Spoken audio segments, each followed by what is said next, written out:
Hi, we're doing something a bit different today.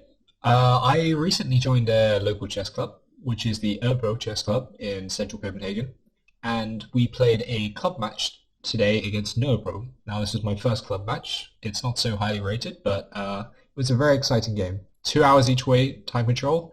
It was 39 moves, and it was one of the most fantastic games I've played in a while, so I thought I'd just share it here. Now, I invited my friend Leo to come and view the game with me. So this will be in the format of me sort of talking him through it, and hopefully that's a bit interesting for all of you. Okay, let's get started. So this is Lee Chess. You can just input your games here. All right, so we start with 1d4. You ever play this, Dale? Do you ever play this? 1d4 instead of 1e4? All right. Well, this is like the second opening people learn, you know. It's pretty good. You played knight f6, and then c4. Do you know what this is called? Yeah, what Gambit? I'll give you a hint. There's a TV show named after it. It is the Queen's Gambit because there's a queen here. So usually, like, they play 2d5, right? And then you play like this. Yeah. But knight f6 is actually the most popular move nowadays. It's really, really, absolutely fine. But he played a weird line. He played 2c5. This is, I would. So very, very few people will take this. First of all, this isn't even a gambit. You double up your pawns and you don't even win a pawn because he has queen a5 check if he really wanted and he could just take it back. So black isn't actually even giving up. Huh? Yeah, absolutely. So you'd never give up your center like this. So d5 is the common move here. But I would say this is like the fourth or fifth most common response for black here. So it's called the Benoni. The Benoni, and the main moves here are b5 or e6. And this is called the check Benoni, and this is called the modern Benoni. But he played the... Huh? The check Benoni, yeah, that's this way. So basically, it looks like you give up another pawn, right? So you take this way. Again, it's not really giving up because he could play queen a5 check anytime he wanted and you could just take it. But it's like, it looks weird, right? I'm not down 2 pawns because I took a pawn in the first... You mean as black? Yeah. And I gotta defend it. I could defend it like this, I guess. But let's say I defend it like this. This is level material now. Yeah, that's true. I can defend it. But yeah, you're right. Yeah, totally. Totally. Yeah, and he's got a... But I don't like this position because, as you say, this is quite vulnerable. And then if you were to put pressure here or something, this could maybe be good for him. But anyway, that's a completely different opening. We're actually right here, and rather than queen a5 check, what he played was a6. Now this is a very, very special variation of the check Benoni called the Benko Gambit. Now this really is a gambit because let's say I take this now. He plays bishop takes. Can we show the material? I am just a whole pawn up, right? I don't know how to show the material, man, but you gotta believe me when I say I'm a whole pawn up. You can count them. What? Dude, you can't be shit-talking Lee Chess like this.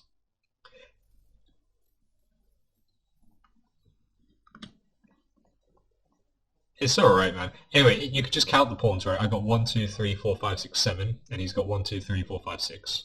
So I'm a pawn up here. Cool. So this is the main line, but I didn't take it. What I played was b6. And this is a special line for people who know what they're doing. It's just like saying I don't accept your pawn. I'm just going to do my own shit. So I played b6. He took with the queen. Knight c3 to defend this pawn. And then he just starts developing normally. So he played g6. g6. I wanted to reinforce my center, so I play e4 and d6. So this is absolutely fine. In this position, do you take white or black here? Yeah.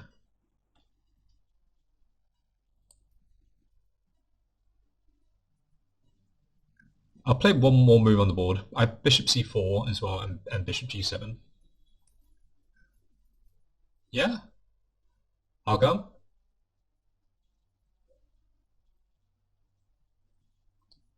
Yeah. Pins my bishop to the pawn. Oh, if you played queen b4, you mean?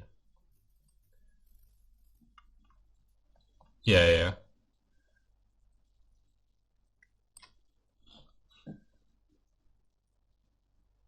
Yep.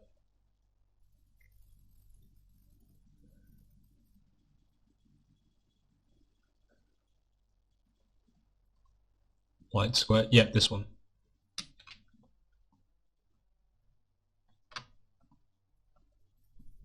Yep. Yep. To here. Yep. Probably play bishop here or something. But let's say for the sake of argument, you just play the normal move like knight here. Yep. f6. Pawn. Yeah.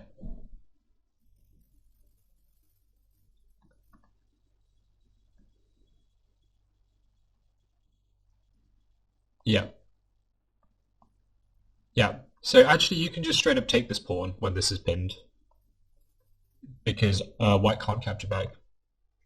So yeah, that's solid. So that's why the bishop on d2 is probably the better move here, right? Because it eliminates that threat. Yeah, totally right. These are really good themes of the position. So yeah, I don't know if you realize, but I'm actually white here. So all of these things you're saying as though white might make idiotic moves. I'm definitely going to try really hard here as white and play the best moves. But yeah, you're right. So black has some nice stuff in this position. The one thing you didn't pick up on, I would say, is that this bishop is really solid. So he has lots and lots of control. Yeah, for sure. Yep.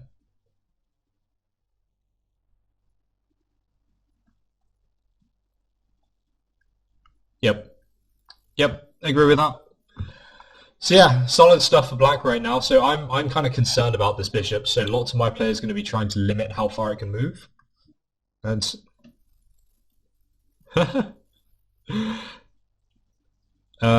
but after okay, so I start to play something non-standard here. So I'm considering two moves. Basically, because of this bishop concern, I'm thinking that I really want to get control of this e5 square. So I'm thinking about f4. And then the idea would be to develop with f4 and then knight f3. Let's give him a move, knight f3, so that I have lots and lots of control over this square on e5. But I think I just decided that was a little bit risky because of this open diagonal, and then maybe a bishop comes here too.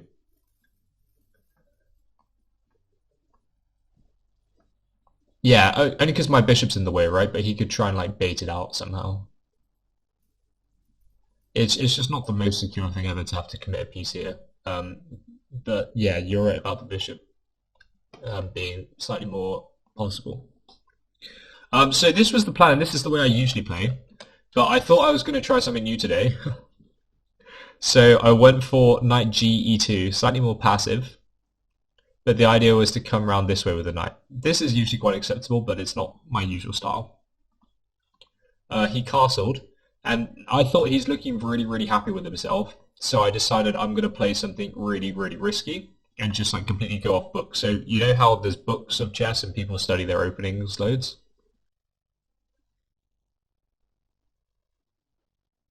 Okay. Alright, well you know for a fact that my opponent will have read a bunch of books and I've read a bunch of books. Well, I thought what I'm going to do is play a move which is definitely not in a book to like throw him off the game, right? So what I did is I played a4. Okay, and here's the reasoning. I figured that his bishop is really stuck right now. So if he moves his bishop, because of my knight g e2, if he plays his bishop to g4, then I can just play f3 and he has to move it back. So that's a bit dumb, right? Let's say he played bishop d7 immediately, he's blocking his knight in. And now this knight literally can't go anywhere. And so to me, the only logical development for him is to play knight here, followed by queen here, followed by knight here. And then when all of this is done, then this bishop can come in here. And so that way he has his pieces a bit more active. So to me, that was the only configuration of his pieces that he could really do right now. And so what my a4 does is the moment he moves his queen, what I'm going to do is actually play a5, and then he can't put his knight there.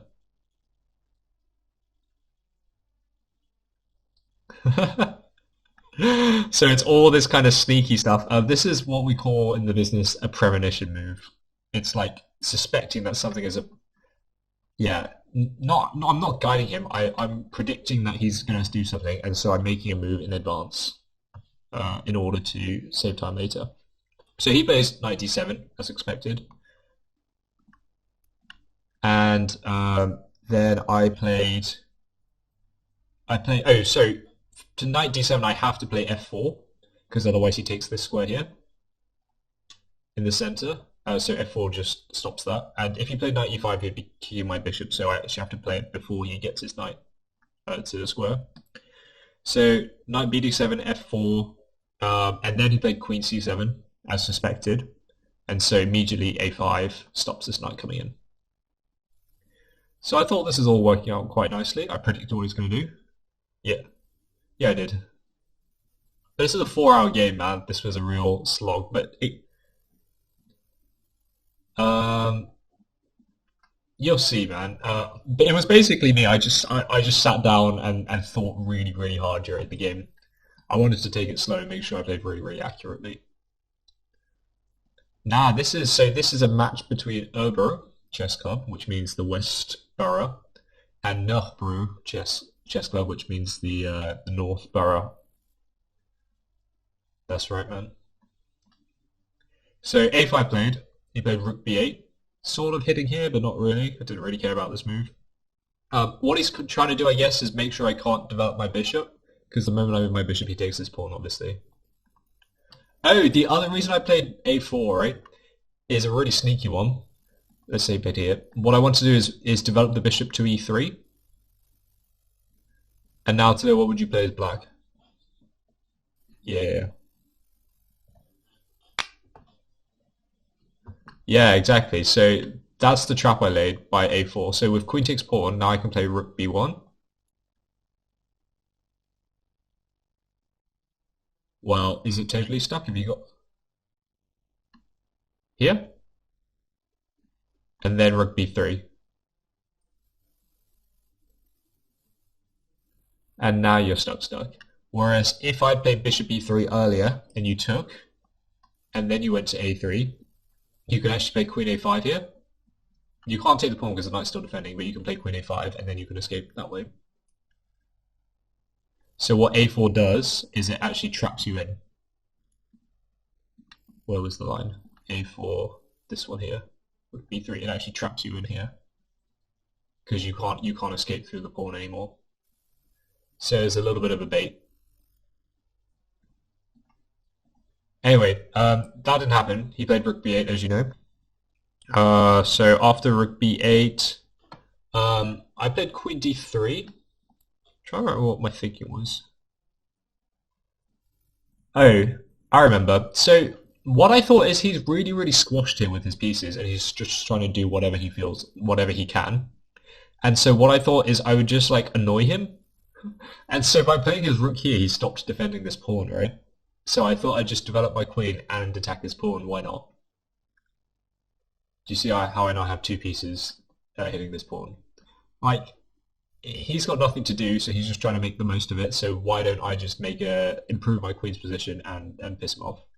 So I played that, and then he's forced to put his queen in the corner like this, queen a7. He wasn't totally forced, but he did it anyway, and I thought, that looks really stupid. And so now I start to play queen f3. And what I'm doing is I'm actually gearing up for an attack here. I want to play g4 and h4 and just like march forward with all my pawns. And so this queen over here defends the g4 pawn ready for that first attack. You see, my dude is getting exciting. Alright, so he kind of sees this coming, I think. I mean, obviously, why else would I play Queen F3? And he plays knight E8.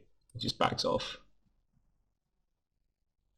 So, G4 anyway. We're going huge here. And then...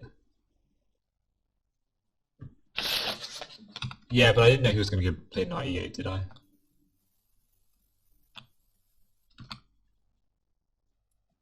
Yeah, but what I want to do is yeah, but also what I want to do is play h4 immediately rather than h3, h4. And this is an alright square for the queen, so why not just... It's not being attacked, so it's not dead, but yeah.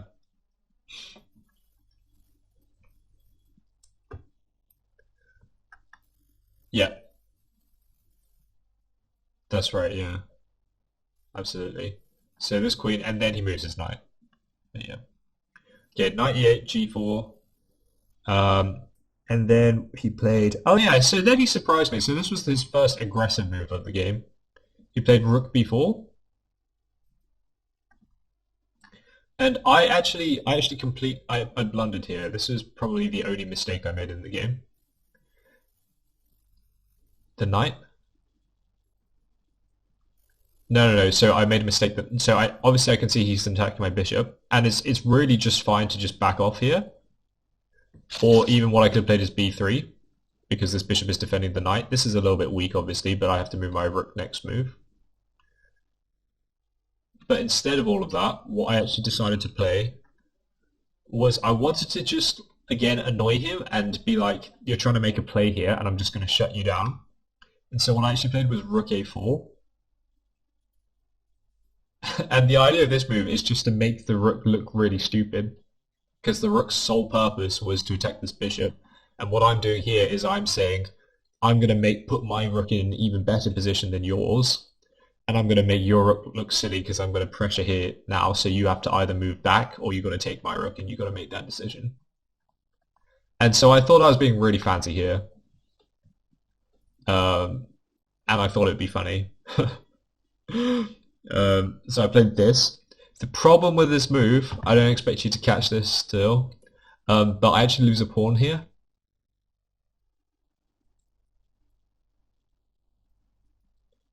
Yeah. It's a tough one, bro. Don't worry about it. Oh, you see it?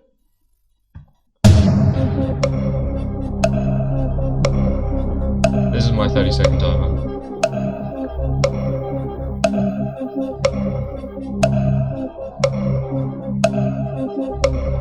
Yeah, so it's black to move and win a pawn, but it's quite a tough one. And he just wins it in 2 moves.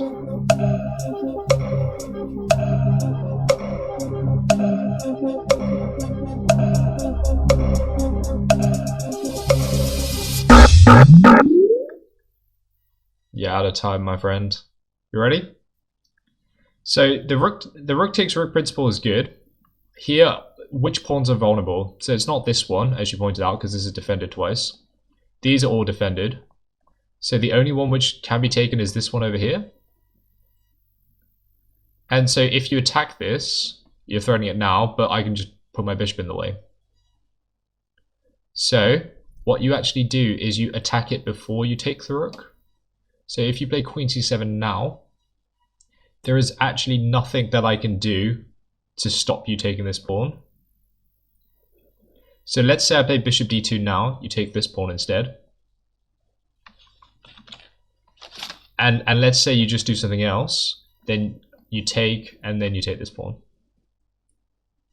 So there's actually no way to defend this pawn. So I saw it as soon as I played rook a4, and I was like, oh shit. And I was like, I bet my opponent's going to see that, and he did see it. So that was unfortunate. So this is the only blunder I made actually in the game, I would say, that I gave up this pawn. So rook a4 played, queen c7 played.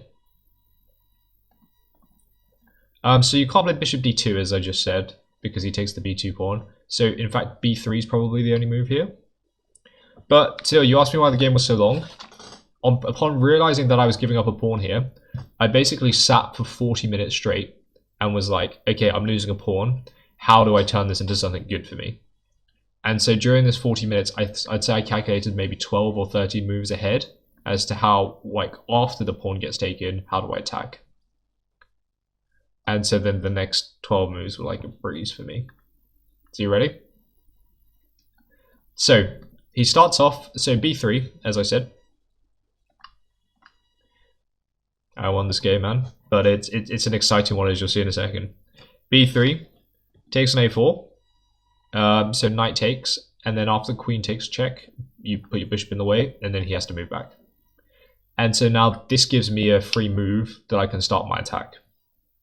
And so what I was really doing was analyzing which is the best first move. So this is actually quite secure, surprisingly. I'm kind of locked down on the queen side. There's no way he can get in here, which is quite funny, I think. And by the way, let's just say I play something you don't expect, like h3. He can't try and break in on the queen side by playing knight b6 because you just pin it exactly right. And this is a free piece. You say thank you very much. Good game. So I didn't play h3. The move I wanted to play was h4 and to start like really attacking. I know, right, man? But after analyzing for a long time, I decided it didn't work. I wasn't happy with the position. So I played a preparatory move instead, which was knight g3. So this is just really setting me up for h4 in a second, but I needed this knight here so I control this square in particular, h5. Yeah, so if you really want to, the actual problem is after h4, knight f6 comes in. He has to attack. He's attacking this twice, so I have to defend it. So I have to play f5, and then what happens is he can play h5, and if you play g5, he can put his knight here. And if you take it once, he can take his knight here. He can put his knight here, and if you play knight g3 after that, he can then defend his knight. And this is really annoying. And I saw all of this and was like, I can't justify this. And so what knight g3 does is it actually defends the square in advance, so that if he pushes h5, you take it, because now I've got 3 pieces looking at it exactly. So knight g3 first played. And I figured, like, his pieces are so cramped, what's it going to matter if I take one extra move to do this? So that's what I did. Knight g3. Knight g3, he played this knight to f6 anyway, so still hitting this pawn. So now we played g5. And here I was thinking about if he was going to try bishop g4. And the idea is bishop g4, queen g2, knight h5. To actually secure himself here, and I thought this was quite nice, but I decided if he plays this, I'm just going to take this pawn on a6, and then I've got my pawn back, and I think I'm happy. He secures himself, sure, but he gives up his extra pawn. And so I thought he probably wouldn't want to do that, but I didn't mind so much if he did, and he ended up not playing it anyway. So that was knight g3, knight d f6, g5 played. So he didn't play bishop g4. By the way, Talia, why can't you play knight g4?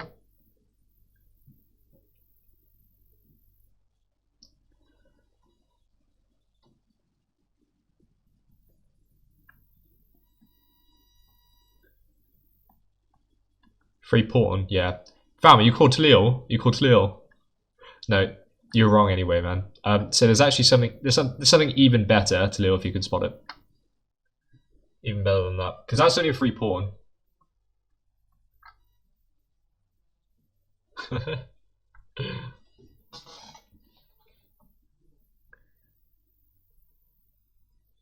White to play, yeah. So black's just played knight g4. So white to play and to win.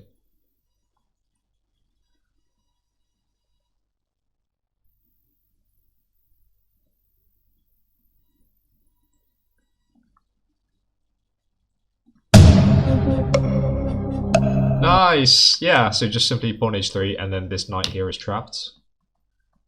Yeah, there's no way you can go. Yep. Cool, so he obviously saw this. That's when bishop g4 was the only candidate move, but he didn't play either of them.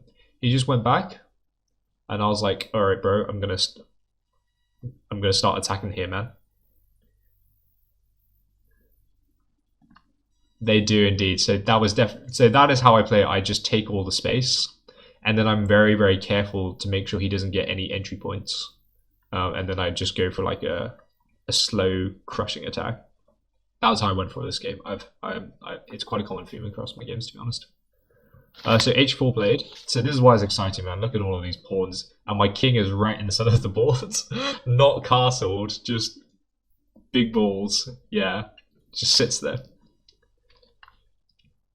So h4 played, f6 played. I thought this is fine. My one concern, I didn't expect this move. My one concern with it is that he creates a really big weakness here. So let's say I play something like f5. What would be good from f5 is to maybe challenge with something like e6, but you can never ever do that now because you have no support here. So this is just a massive light scale weakness. And if I can exploit it, it's really good. Right now I can't exploit it, obviously, but maybe in the future. So f6. So what I want to do is play something like h5 or f5, but I'm worried about him taking and then him looking at my queen. And so what I actually do is, I think I've got loads of time. He's all squashed up, as you keep saying. So I just drop back, queen g2. I'm like, bro, I'm going to eliminate your threat, and then I'm going to keep going. What are you going to do about it? And what move are we on? Queen g2. What he does about it is, this is the move where he basically commits suicide. So he makes two big mistakes in this game, and this is one of them. And he actually recovers really well from this, but when I saw this, I was like, what? And he played h6 here.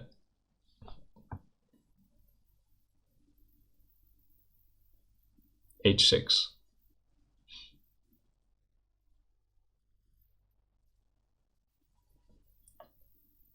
It does. It makes it super, super weak. So let's say I take. All I have to do is move this knight, and then I'm looking at his g pawn, right? So where do you think I would move my knight to?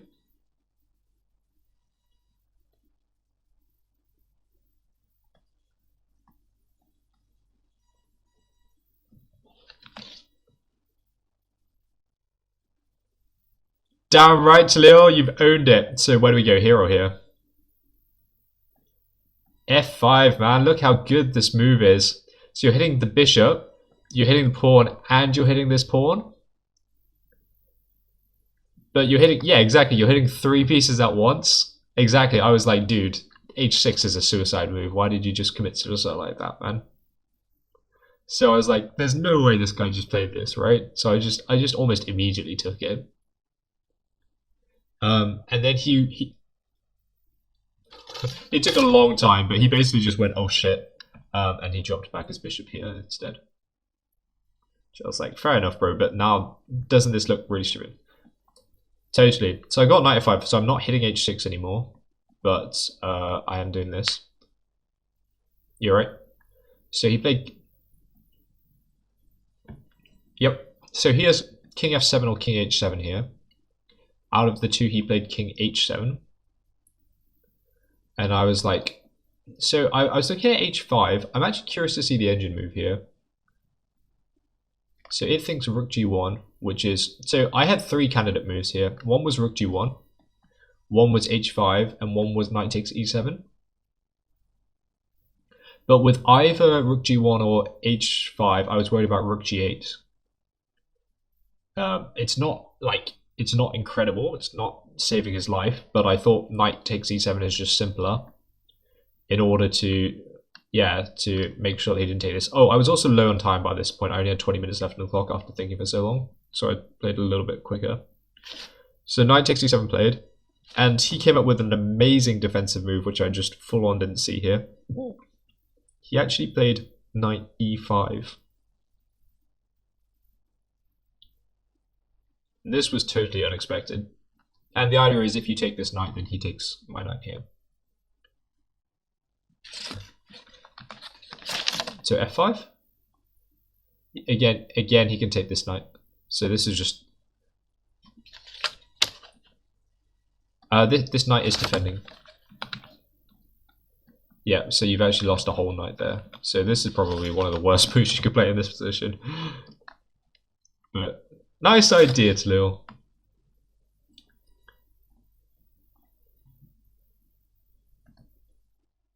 Oh no, it is. It totally is salvageable. It's just I didn't see this move at all. Like any gimmick move like this is never gonna win you the game. But it just saves your life for a bit. So I was really impressed by this.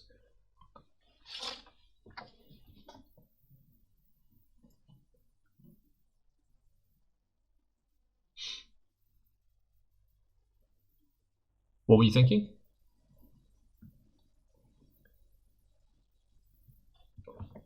I can try, but it's quite hard to save my knight, isn't it? It's in quite deep behind enemy lines already.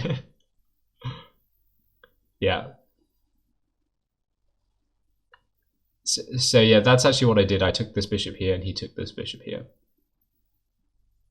So obviously he can take my knight here, and then I take here. But I think he thought that that his queen was doing a good job, sort of looking this way, and if he moves his queen onto this column here, then he loses that defense, basically. So he took my bishop, and then I thought about ignoring this knight completely and just playing h5, to which he'd have to play rook g8, and then we go to g5. But I thought this just started to look a little bit complicated, and I thought there's definitely no disadvantage to taking this knight because he basically has to reply with taking back here. So I might as well play it first, and then we'll deal with the consequences after. So that's what I did. I took it first, and then after he took, I then played f5 instead of h5. All right. Do you see what happens if he takes this pawn?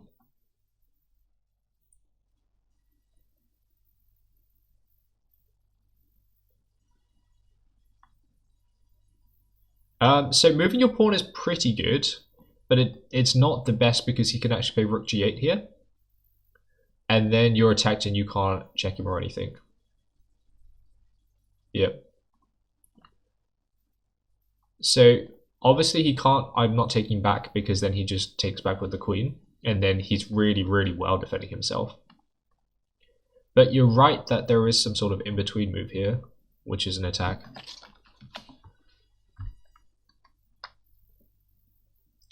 Exactly so. So if you play rook g1 here, you're threatening queen g6, and also you're covering this rook here. So this is one basically. He can't defend this square. Like there is physically no piece he could move in the way that would defend this square. So e takes f5 is g takes f5 is lost. So instead he has to play rook g8, which I believe he played. Yep. And now rook g1 anyway. Yeah, because I'm looking. The problem is my attack isn't definitive yet, so I'm checking him, sure. But so he has to play g5 here, but I don't definitely have a way to break through. So he played g5, and the problem is if I take and then take with the bishop, he doesn't have to take back, and now he could try and defend himself a little bit with queen here maybe, or maybe move his bishop to over here. Just something, because it's a bit lost, isn't it, man? Look how far away it is. Yeah, and it's covered on these squares. Yeah, exactly. So I wanted something snappier, exactly as Prem said. I need to attack immediately, and if you put this bishop in the way, then it just slows me down, which is really annoying. So I actually couldn't take here. So what I played, so I didn't take at all, in fact, because you can take once maybe and then try and do some fancy stuff. So then that would free up this bishop. Exactly.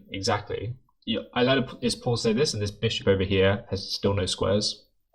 This is like the worst bishop in the game. Look at it, man. It's pathetic. Yeah. So instead of taking, I just play queen f3.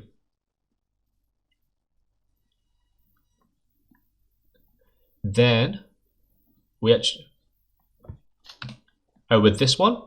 So this is a fun tactic. What you actually do is you take with check, and then if he takes back with the pawn, you actually have queen here check, In fact, sorry, probably better is rook here check, and then after king g7, queen h5, and you've got loads of room. You're going to come to g6. He can't possibly defend here because you check and then take the queen. So taking here, where is it? Exactly so. So we were right here with king. So yeah, so he's not going to take it in this position, and that was a constant theme of the position. Actually, he could never take this h6 pawn. So after queen f3, he then played queen d7, and this is him defending and hitting my knight.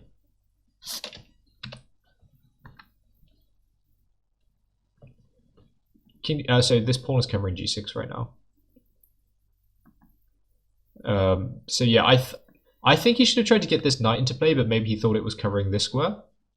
But the obvious only other piece that can help defend is the queen. So I think he was just trying to get his queen around, you know. So queen d7 played. And then I was a little bit confused as to what to play because my immediate attack was queen h5. But if he takes this knight and I play check here, I wasn't totally convinced this was an immediate win. I would sure, I get a bunch of material. Maybe you go here, in fact. That's me, actually. You get a bunch of material, but it's not an instant win. And so I was a bit scared about this queen coming down here. So what was that line? Queen h5, takes here, check. Yeah, there's also... No, that's mate immediately. Rook here. Takes... Oh yeah, and then after takes here, then he's got this check here. He can come here, I guess. But I get... Oh no, he's then taking my queen. Okay, so maybe this first. Yeah, this is not an instant win, right? Because you can go back and forth. Not to that square, but I just run out of checks here. So I was too basically afraid to play queen h5. I calculated and was like, this isn't going to happen. So after queen d7, knight queen h5, I thought I would just annoy him by kicking his queen. And as you say, Tahlil, what I'm doing is sort of bringing the knight back into the game. And basically the idea is, if he ends up coming over here, then queen h5 is possible, because I thought there's a big difference between the queen checking here and the queen checking here, because the queen checking here has this check, whereas the queen checking on b1 doesn't have an extra check here. And so I thought I would rather have the queen check me on b1. What I'm basically saying is after queen h5 check takes spin the way, queen check check, this sort of thing, I can then play king f2 safely. That's right. And before, when his queen was here, he could play queen d4 check and keep checking me. So we're all the way back to over here, knight b6.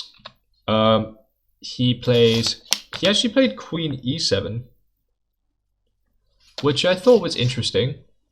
I was expecting queen f7. I was expecting queen f7 because then he maybe guards from h5. But I think what he thought was, my attack isn't good enough and he wants to come into this square. And I was like, fair enough, bro. I'm going to push my king up.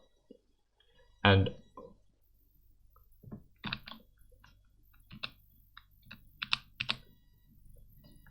knight g7. Well, this pawn can take it, man. Yep.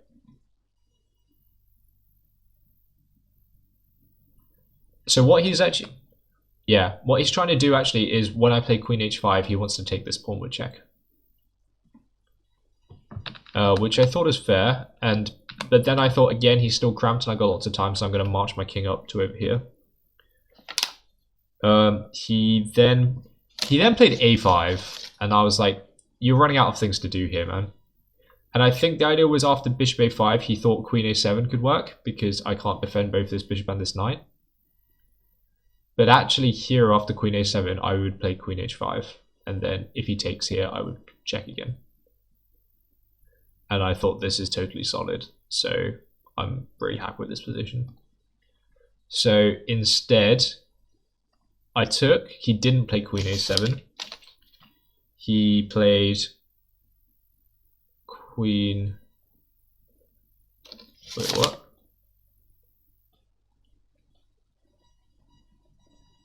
Yeah. A5, bishop takes a5. He played queen e5. I think I saw this as well, and I said, this is fine because I can drop my bishop back here. And I'm actually covering everything. Almost covering everything. He actually escapes to this square over here. Queen h2. And then I have to swap off queens, otherwise he takes my rook. But now we count the position because I've been nicking. So he checked me. I could play king f1, but then he takes this pawn for 3. And I didn't want to give that up.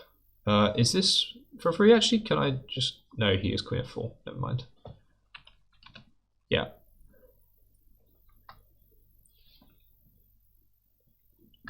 Yeah, you can do that, but I think he does the same thing. And I don't think there's any way I can take advantage, really. Yeah. Yeah, so I thought better to just swap it off now. And I was happy with that because if you count the pawns, I've got 1, 2, 3, 4, 5, 6. And he only has 4. And also, don't forget he's got this terrible bishop in the corner. So I'm basically a whole piece up as long as I swap these rooks off quickly. So I was like, alright, let's trade. So queen f2 played. Queen takes f2. King takes f2. And so then what I was expecting, he takes this pawn, right? And then we trade. And then I just keep hold of this one. I go and take this pawn. And then I slowly maneuver around to go and take this pawn. And then to me, that was a win. So he didn't. He actually went, instead of taking this pawn, he went and took this pawn instead first.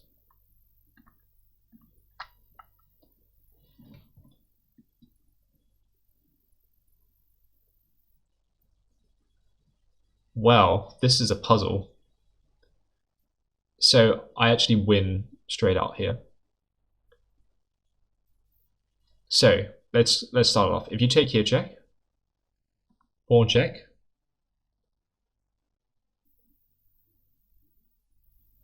Is it check? Is it check? Is this a check? It's a checkmate, man. It's a checkmate. That's right, man. Yeah, so he can't take back this pawn. If he takes back this pawn, he just gets insta-mated. So he then has to take with the rook. And if you don't, well, if you trade the rooks, he could take with the king, and then he'd be in a good position, to be honest. Obviously, he can't take with the pawn. Oh, he can't take with the pawn because you take this bishop for free. But as we said, you can take with the king. So I don't give him a check. There's something even better. You straight up just pin it, and he resigned. And that's it at this point, man. Yeah, there's nothing you can do here as black. So yeah, that was the end of the game.